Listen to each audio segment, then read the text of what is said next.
নমস্কার অর্পণ, তোমরা কোথা থেকে বলছো? সম্পূর্ণ নাম এবং পরিচয় বলো। নমস্কার গুরুজি।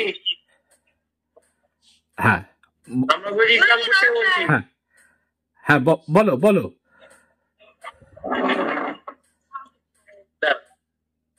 কোথা থেকে বলছো অর্পণ, বলো সেটা।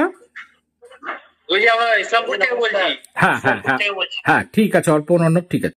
ভিডিওটা নিয়ে নিচ্ছি সরাসরি অনলাইন সার্ভিস আমাদের হয়ে যাওয়ার পর। আজকে সরাসরি যেই সব প্রেডিকশন গুলো করা হলো, যেরকম আমাদের কুলারের পাশে যে জলের বোতলটা ছিল সেখানে জলটা কোন দিকে সরিয়ে দেওয়া হয়েছে এবং সরাসরি রান্নাঘরের পাশে দক্ষিণ দিকের যে জায়গাটা প্লেসমেন্ট, সম্পূর্ণরূপে প্লেসমেন্টের ওপর ভিত্তি করে বলে দেওয়া হলো।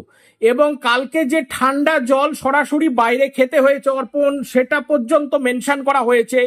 এবং ধ্রুব সরাসরি বলে দেওয়া হলো যে একটা লোক যে পেপার সংক্রান্ত যেখানে একটা ব্যাপার রাখা রয়েছে তার ফ্যামিলিতে একজন গত হয়ে গেছে, সেটা প্রেডিকশন পর্যন্ত এভরিথিং প্রেডিকশন গুলো মিলেছে কিনা ধ্রুব, অর্পণ এবং মহুয়া, ধ্রুব, অর্পণ, অর্ণব, তোমাদের সকলের ভালো লেগেছে এবং তোমরা স্যাটিসফ্যাকশন? একদম একদম একদম একদম। তোমরা সকলে ভালো থাকো, আনন্দে থাকো এবং সুখে থাকো। জয় মা।